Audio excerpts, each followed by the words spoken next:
Hello Rebrand gang, and welcome to episode 68 of Rebrand Everything, the graphic design show where I redesign the logo of big or famous companies. In this episode, I'm going to be redesigning the BMW logo, so let's get into it.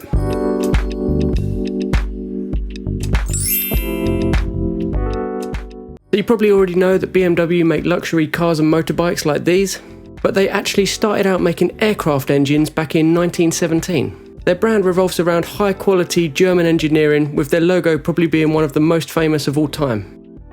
It's a commonly known fact that the BMW logo is a symbol of a propeller against a blue sky. However, this fact is actually a complete myth, and I've got a video coming out about this exact topic on my other channel, Create Everything, very soon. So go subscribe to that channel so you get a notification when that video comes out. So looking at the BMW website, we can soak up a little bit of the vibe.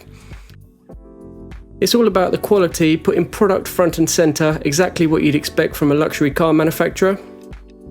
Right, so now we've got an idea of the company and their current look and feel, let's have a look at the history of the logo. The brand consistency is very strong with this one. You can see that right from 1917, the logo hasn't really been messed with all that much. The most recent update came with its fair share of controversy, as it has taken the as simple as possible modern route that you either love or hate. Saying that, the latest simplified logo doesn't change the car badge itself, it's just for the brand communications. This redesign is going to be one of the more tricky ones because of how much heritage and history the logo kind of holds for the company. If I had to be picky, I'd say that the one thing I'm not loving about the current logo is the curving text over the top of the circle. It makes the whole logo look top heavy, and the cramped area at the top then clashes with the open space at the bottom of the circle. Now saying that, this logo is completely iconic, and I think you'd have trouble finding someone mad enough to think they can take on redesigning this logo just for their own entertainment or YouTube channel. Right then, that's enough about the current logo, let's start sketching out some new ideas. So then it's time to get messy with some sketches, with the hope of coming out the other side of this process with some little seed of an idea that we can grow into a sweet design in Adobe Illustrator later. So at the sketching stage, I was in two trains of thought. On one hand, I was thinking of the brand consistency. Going wildly away from the current design would just be plain silly, basically. But then at the same time, doing 5 options that are all really similar to the current logo isn't going to be very exciting. But then when I do these redesigns, I normally like to make 1 or 2 that are developments on the current logo, and then a few more options that are completely different concepts. Something that was very apparent with this whole logo design is that with the small number of elements in the current logo, the font choice in this project is super important. I really need to make sure that the text says long-term luxury and not short-term trend chaser. So here are the sketches in all of their glory. Lots of ideas here, but let's see which ones we can develop up to something nice. So let's move on to the next part of the logo design process, which is the design in Adobe Illustrator.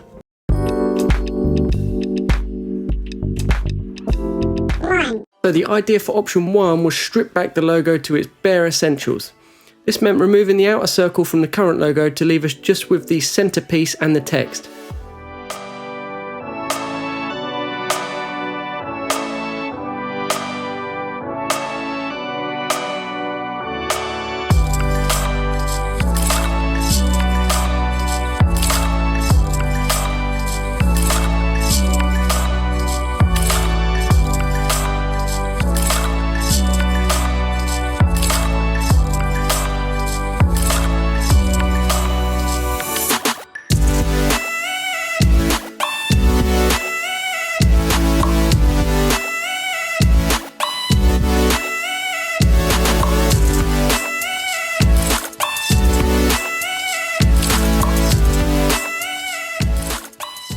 I tried quite a lot of different things to get the curved text to look nice over the top of the logo, but however I worked it just didn't look as good as positioning the text underneath or to the side of the new icon. I made a stacked and landscape variation which will come in handy when using the logo in different positions and spaces. The font I used for this one is the classic DIN black.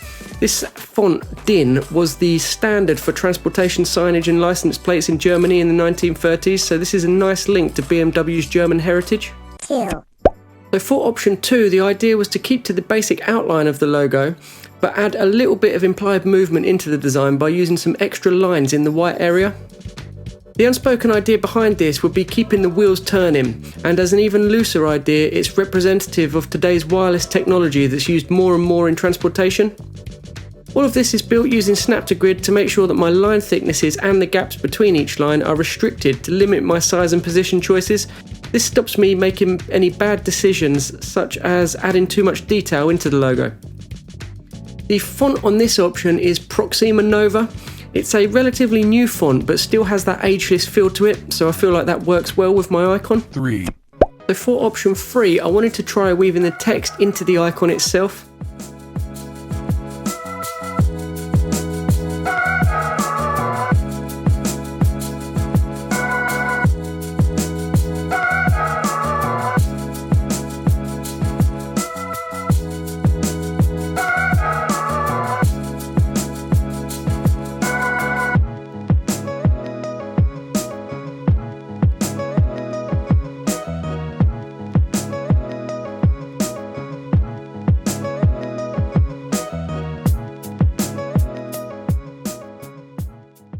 I tried this idea where BMW ran vertically and I kind of liked it, but then it just felt too much like a bird's beak and I'd lost the checker pattern that's so ingrained into BMW's history, so I started looking at other ways of working the text into the icon.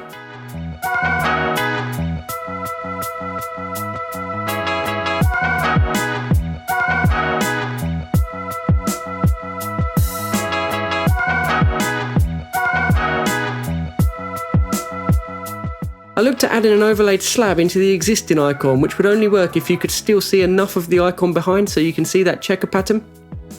The text looked bad when I centered it to the icon, so I offset it a little bit. However, I am aware that this could make it a little bit hard to sit well without looking off balance, and that's not the exact vibe you want for a motoring brand.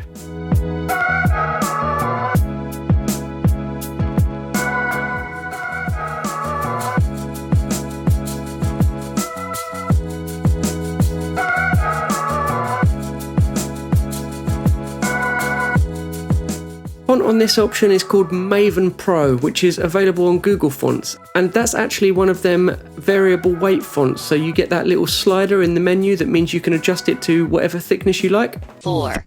So by option 4, I was becoming very aware that everything I've made so far is circular. This had to change. I'd drawn out this idea to add some sharp corners onto the existing logo to create a development of the logo that better matches the design of their cars. The sharper lines fit the sharp shoulder lines on the cars and still retain the checker pattern from the original logo. Paired up with a solid font, this idea developed into something that's recognisable whilst being different and new. The font for this one is the same as option 3, Maven Pro. And that just goes to show how adaptable that is with the variable thickness. 5. So I wasn't actually going to make an option 5, but I just started trying to build something that was a little bit nicer than option 1, and I believe this is what option 5 became. I was looking at ways of using blue inside a white circle without having to have a blue stroke to contain the white.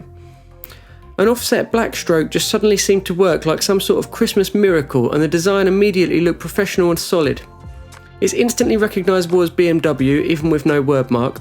It's simple as all heck, so can be used in single colour without a problem, and in my opinion looks 10 times better than all of my other options. The font I used is an adapted version of Active Grotesque Black. It just worked next to the icon, giving a strong and solid feel, which is exactly what I was looking for with this option. So then, this redesign is of the BMW brand communications logo and not the badge on the car. So I've mocked it up on a white background, a black background, and then on a piece of their merch that you can get from their website as well.